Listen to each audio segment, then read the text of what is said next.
Hi, I am Grace Bachman, but my name is Hilbert because I got married, and my name has not changed fully yet. So when thinking about this assignment, I took a lot of time to think about like classroom family, like how I would implement that, what I would be doing, and how that's going to help engage and motivate my students into learning and to help them not fall through the cracks. So the main thing and kind of my philosophy, my personal educational philosophy that was asked is that kids cannot learn to their best abilities or focus if they don't feel safe.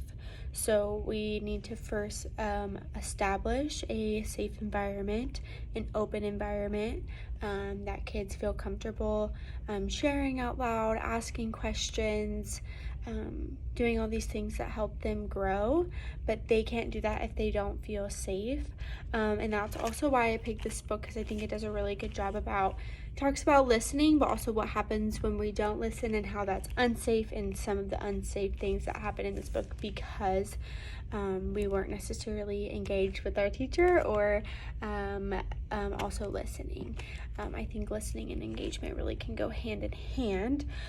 So that's why I picked that. And the next question is, how does the physical, emotional, and instructional environment of our classrooms impact the motivation for learning of all students? Again, with this, I think kids need to feel physically and emotionally safe so that they can feel instructionally safe in an environment. So to feel instructionally safe looks like being able to raise your hand and ask questions.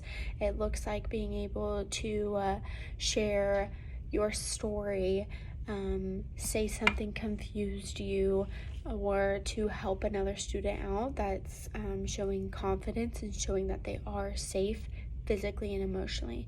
But if I don't feel physically or emotionally safe in a classroom, then I'm not going to be able to share those steps that are going to help me learn and grow as a student. So that is my philosophy. Is kids need to feel safe, and one way kids are safe and feel safe is if we have those boundaries in that class family established, but also when we listen to the teacher and students are engaged with us, because that also helps with us being safe. And so if they're engaged with us then about safety and that they feel loved and stuff like that, then they're also going to be engaged about these educational instructions that we're giving.